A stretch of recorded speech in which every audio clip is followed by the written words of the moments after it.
আমি এইবারও খুব তাড়াতাড়ি সকাল সকাল ভোট দিয়ে এলাম। আপনারা সবাই জানেন যে আমাদের মাদারিহাট কনস্টিটিউন্সিতে খুব ভালো ভোট হয়, সবাই সকাল সকাল বেরিয়ে আসেন এবং শান্তিপূর্ণ ভোট আমাদের এই বিধানসভায় হয়। প্রত্যেকবারের মতোই আমি আশা করব যে এইবারও খুব শান্তিপূর্ণভাবে সুন্দরভাবে আমাদের এই ভোটটা উপনির্বাচনটা হবে।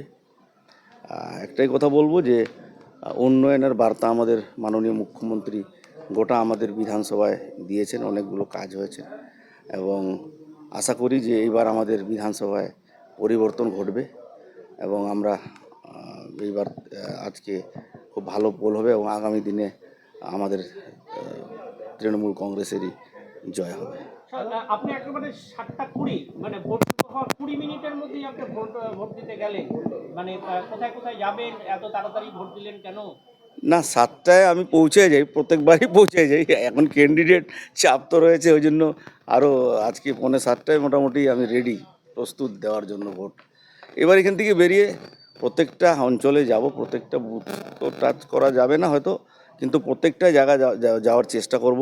আমাদের নেতা কর্মীরা সবাই এতদিন খুব কাজ করেছেন, আজকে শেষ কাজে সবাই খুব কাজ করেছেন।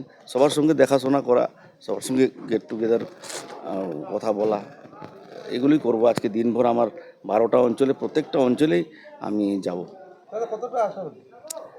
আশাবাদী তো যেরকম প্রচার করলাম সবার সঙ্গে, এবং আমাদের মাননীয় মুখ্যমন্ত্রী সুশ্রী মমতা ব্যানার্জির আশীর্বাদে আমাদের এলাকায় যা উন্নয়ন হয়েছে, আগামী দিনেও আশা করি খুব ভালো আমরা উন্নয়ন মিলে করব। তাই খুব ভালো সাড়া পেয়েছি, খুব ভালো রেসপন্স পেয়েছি। আশা করছি যে জয় এবার নিশ্চিত।